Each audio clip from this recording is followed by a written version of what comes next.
네, 오늘은 새로운 시작이라는 제목으로 말씀을 나누고자 합니다. 사랑하는 성도 여러분, 우리는요, 오늘 새해라는 그 설레는 이름의 문턱을 넘어서 이 자리에 모였습니다. 달력의 숫자가 바뀌고요, 연도가 새로워지면 우리 마음에는 묘한 기대감이 생겨납니다. 하지만 그 기대감 한편에는요, 작년 한 해가 남긴 해소되지 않은 묵은 감정들과 아쉬움이 그림자처럼 드리워지기도 합니다. 과연 새해가 됐다고 올해가 왔다고 해서 달라질 게 있을까? 과연 작년과 달라질 게 있을까? 작년에 실패했던 일들이 많은데 그 일들을 다시 할 수 있을까?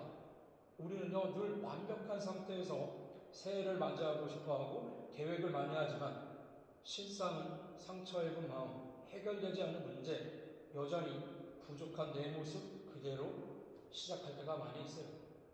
오늘 본문에 등장하는 사도 바울의 제2차 전도 여행이 바로 그러했습니다. 결코 완벽하지 않았어요.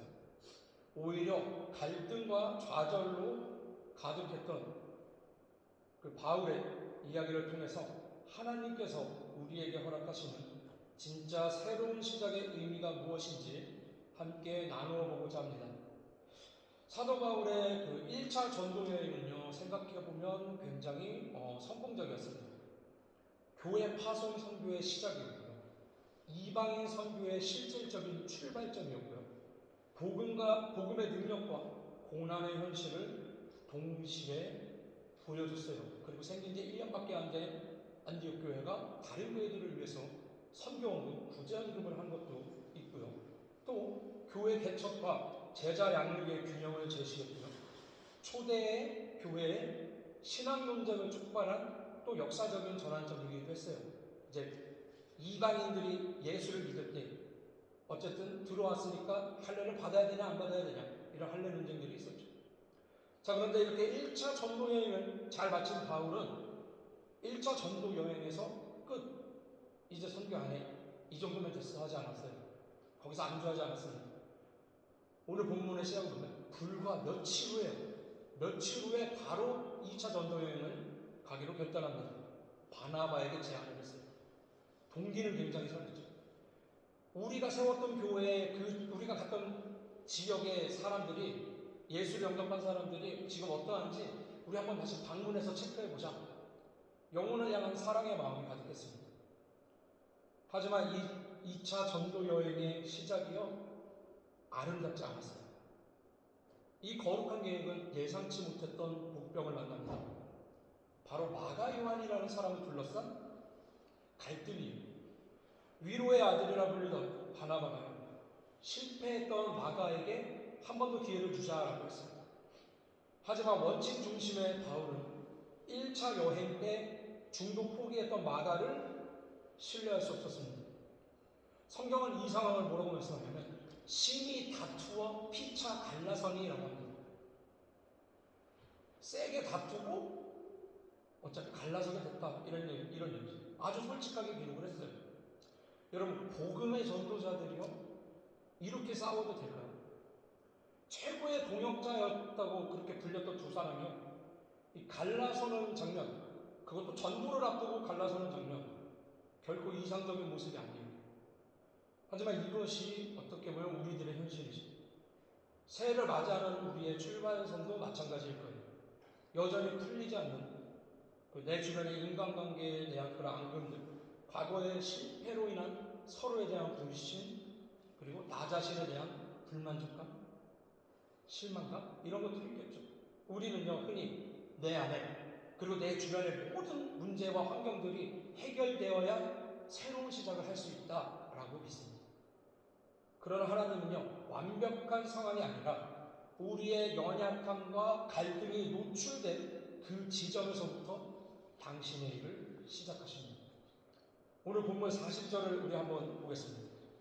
40절 말씀 한번 보여주시면 함께 읽겠습니다. 시작. 바울은 신라를 택한 후에 형제들에게 주의 은혜의 부탁함을 받고 떠나. 여기서 중요한 반전이 일어났어요.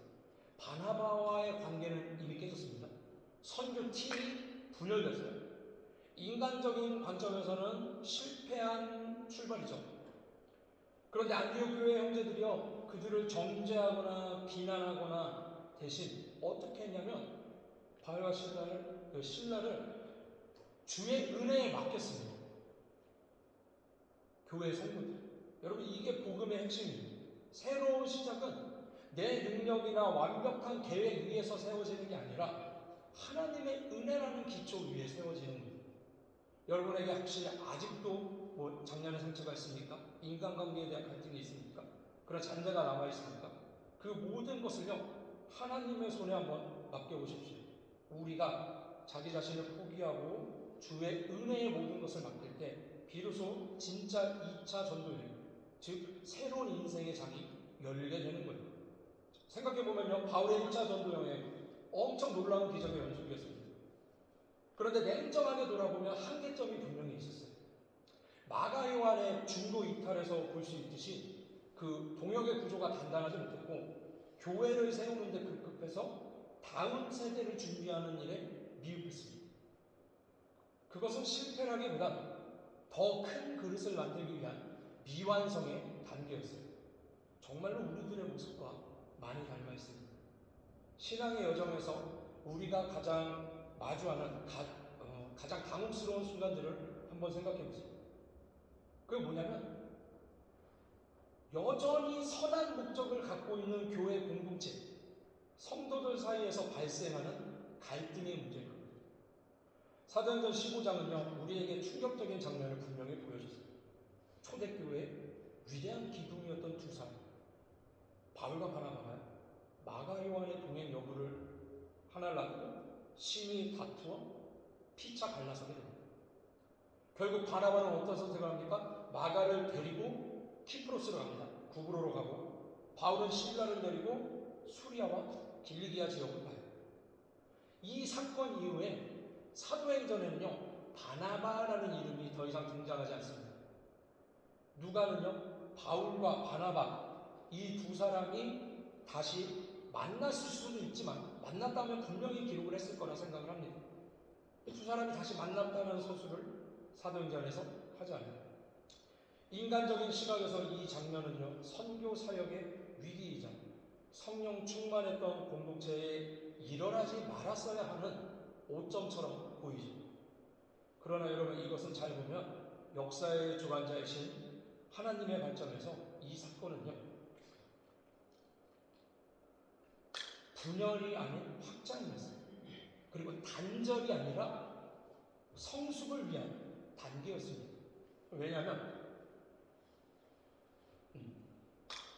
하나님은요, 인간의 날선 대립을 사역의 지경을 넓히는 거룩한 분산으로 전환했습니다. 한 팀이었던 그들이요, 싸웠어요. 아주 싸우는 건 안 좋은 거죠.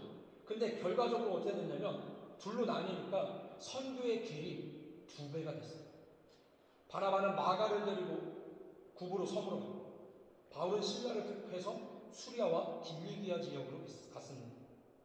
이 모습은요, 인간의 고집과 성격 차이로 인해서 흩어진 것처럼 보이지만 하나님은 그 흩어짐을 통해서도 어떻게 했어요? 두 지역에 복음이 전파되게 하셨습니다. 우리의 삶에서도 보면 때때로 예상치 못한 관계의 단절이나 계획의 차질들이 생길 때도 있겠죠. 하지만 우리가 기억해야 할 것은 나의 막다른 길이 하나님의 새로운 통로가 될 수도 있다는 거예요. 자, 그리고 바울이요, 비록 바나바와 결별을 했어요. 하지만 그에 대한 존중을 하고 있다는 것을 우리는 성경을 통해 알 수 있어요. 이제 누가는요, 더 이상 사도행전에서 바나바에 대한 언급을 하지 않지만 고린도전서에서 사도 바울이 바나바에 대한 언급을 합니다. 9장 6절 말씀 함께 볼까요? 고린도전서 9장 6절 함께 읽겠습니다. 시작.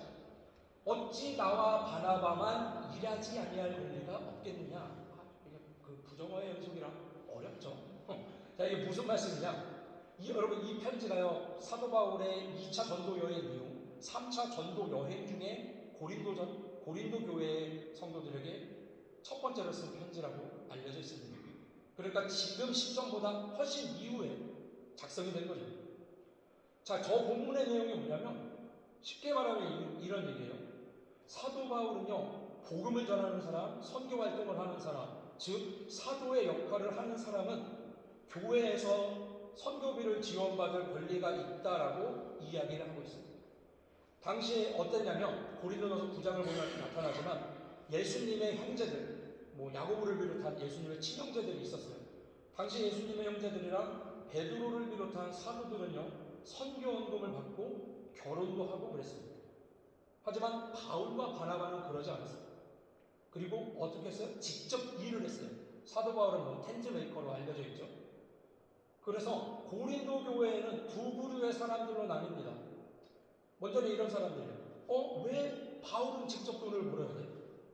왜 다른 사도들처럼 지원을 안 받아? 바울을 좋게 본 사람들이지. 그런데 반대파도 있었겠죠. 받던 말던 신경을 안 쓰거나 오히려 계속 받지 말고 직접 벌어서 지금처럼 써라라는 거죠. 그래서 사도 바울이 이렇게 얘기하는 거예요. 복음을 전하는 사람이라면 당연히 다른 사도들처럼 생계의 도움을 받을 권리가 있지 않겠느냐? 왜 나와 바나바만 그런 권리가 없는 것처럼 보느냐? 왜 나와 바나바만 직접 벌어서 쓰라 하느냐?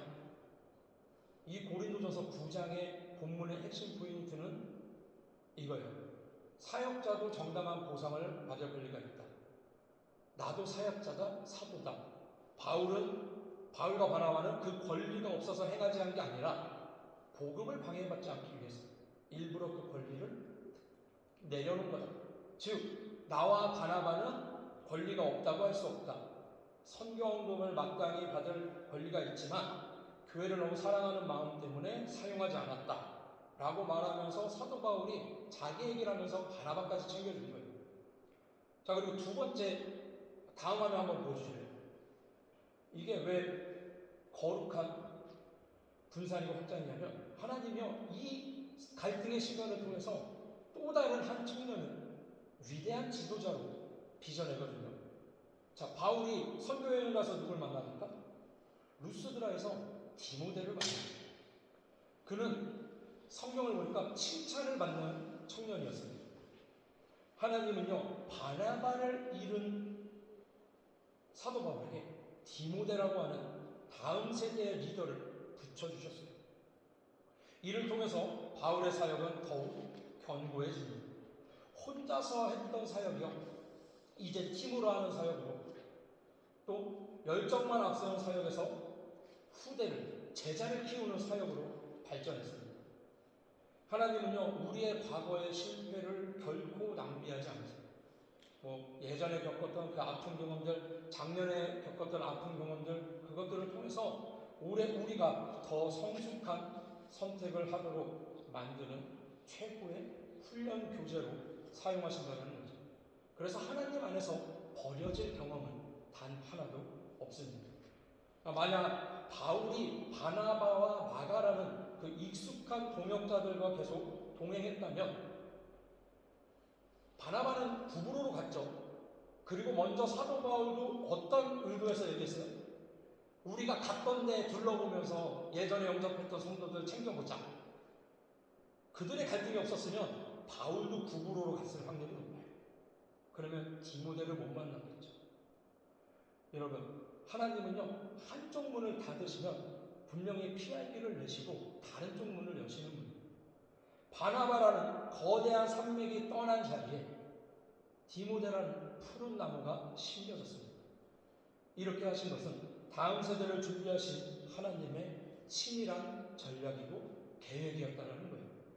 그리고 다음 화면 보여주시면, 자, 복음 안에서 이루어지는 진정한 회복과 성숙의 신비를 보여주었습니다.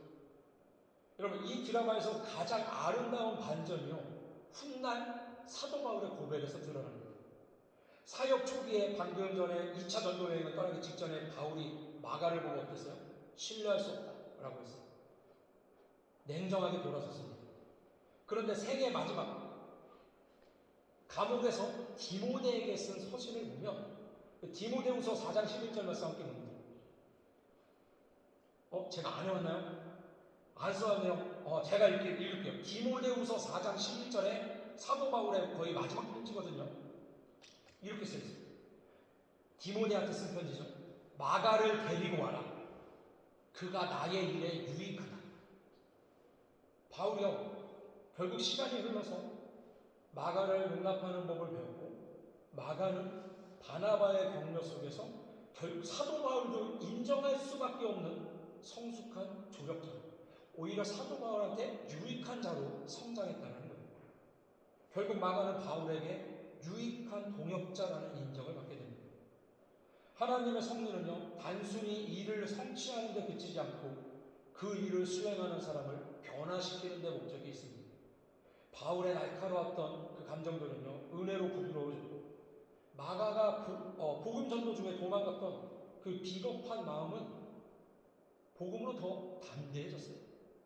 로마서 8장 28절에 이렇게 말씀하십니다. 우리가 알거니와 하나님을 사랑하는 자, 곧 그의 뜻대로 부르심을 입은 자들에게는 모든 것이 합력하여 선을 이루느니라.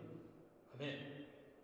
결국 바나바와의 갈등으로 이제 바울과 바나바가 갈라지고, 마가는 바울의 사역에서 이탈되고, 그리고 훗날 디모데의 합류, 이 모든 복잡한 실타래가요, 하나님의 열심이라는 바늘에 깨워져 구원사라고 하는 거대한 옷을 계속 엮어나갔던 거죠. 우리 인생의 도면에도요, 이해할 수 없는 균열과 아픈 이별의 흔적들이 있을 수 있어요. 그러나 실수가 없으신 우리 하나님은요, 그 균열 사이에도 은혜의 시멘트를 바르시고요, 이별의 빈자리에 새로운 만남을 예비하시는 분입니다. 지금 당장에 내 앞의 상황이, 나의 상황이 꼬여있는 그런 실타래 같아 보일지라도 결코 낙심하지 마십시오. 하나님은요, 우리의 실수까지도 재료로 삼으시는 최고의 예술가이십니다. 갈라짐을 통해 넓히시고 아픔을 통해 성숙시키시는 그분의 손길 안에서 결국 우리의 모든 오늘은 결국 선이 될 거라고 믿으시길 바랍니다. 자, 2차 전도여행 중에요, 이제 사도 바울이 디모데를 알게 된 후에 자기 계획대로 아시아 쪽으로 말씀을 전하려고 했어요. 자, 그러나 본문 6절과 7절에서요, 충격적인 기록을 남기는데요. 6절과 7절 말씀 함께 봅니다. 시작. 성령이 아시아에서 말씀을 전하지 못하게 하시거늘 그들이 부르기아와 갈라디아 땅으로 다녀가 무시아 앞에 이르러 비두니아로 가고자 애쓰되 예수의 영이 허락하지 아니하시는. 성령이 아시아에서 말씀을 전하지 못하게 했대요. 그리고 예수님의 영이 허락하지 아니했대요. 바울의 계획은 뭐였습니까? 선교였어요. 선교. 결국 악한 일이 아니에요. 예수님이 마지막에 부탁하신 말씀을 자기가 이제 이루려고 가는 거죠. 가장 올바르고 성경적이고 선하고 옳은 일이고 예수님이 원하고 하나님이 사랑하시는 일이었습니다. 그런데 하나님은 바울의 행동을 놓고 뭐라고 말씀하셨냐면 No, 가지 마라 라고 말씀하신 거예요. 그럼 우리 여기서 더 중요한 신앙의 원리를 하나 얻게 되는 거죠. 우리의 가장 선한 계획보다 우리의 가장 크고 원대한 계획이 선한 것일지라도 하나님의 뜻이 우선이라는 거예요. 우리는 새해를 맞이하면서 엄청난 계획들 많이 세웁니다. 아마 전 인류의 흡연자의 50%가 새해에는 금연해야지 할 거예요. 그리고 저처럼 과체중인 사람의 한 30%가 새해에는 다이어트 해야지 할 거예요. 수많은 계획들이 있을 거예요. 올해는 내가 이만큼 잃어버리라. 내가 이만큼 벌어보겠다. 내가 이만큼 교회에서 열심히 한번 사역해보겠다. 봉사해보겠다 하겠죠. 하지만 진정으로 물어야 할 것이 이게 과연 선한 일인가? 이게 아니라 이게 지금 정말 하나님이 원하시는 뜻일까? 라는 거죠. 성령께서 막으실 때 멈출 수 있는 용기, 그것이 진정한 신앙의 실력이겠죠. 올해 우리 교회의 표어는요, 로마서 12장 2절 말씀입니다. 너희는 이 세대를 본받지 말고 오직 마음을 새롭게 함으로 변화를 받아 하나님의 선하시고 기뻐하시고 온전하신 뜻이 무엇인지 분별하도록 하라. 바울은요, 이 말씀을 삶으로 증명해 보였습니다. 이 세대의 방식은 이렇죠. 목표를 정했으면요, 수단과 방법을 가리지 않고 끝까지 밀어붙여라. 속도가 중요하다. 하지만 바울을 이끌 하나님의 방식은 어땠습니까? 성령이 막으시면 멈추고 밤을 새워 기도하며 하나님의 다음 사인을 기다려라. 방향이 더 중요합니다. 바울이요, 자기 고집을 꺾고 성령의 인도하심에 민감하게 반응했을 때 어떠한 일이 일어났습니까? 바로 가지 말아라 하고 난 이후에 꿈의 환상으로 보여주십니다. 환상 중에 마케도니아 사람이 부르는 소리를 듣게 됩니다. 여기도 와서 복음을 전해주시오. 이것은 단순한 경로 수정을 넘어서 복음이요, 아시아를 넘어 유럽으로 그리고 전 세계로 뻗어나가는 인류 역사의 전환점이 됩니다. 내 계획의 문이 닫히고요, 하나님의 뜻을 펼칠 때 하나님께서 예비하시는 더 큰 문이 열린다는 것을 믿으시길 바랍니다. 사랑하는 성도 여러분, 오늘 본문 말씀을 보면 사도 바울의 2차 전도 여행 그 시작이요, 결코 매끄럽지 않았어요. 동역자와의 아픈 이별이 있어요. 자신의 계획이 무참히 꺾이는 좌절이 함께 있습니다. 하지만 그 꺾임의 지점에 바울은 비로소 하나님의 환상을 보았고 또 교회를 이끌어갈 젊은 지도자를 만나게 되었습니다. 그리고 당장에 갈라졌던 그 사이를 어떻게 합니까? 결국엔 하나님이 싸매줬습니다. 새해에는요, 작년과 똑같은 방식으로 살아보는 시간이 아닙니다.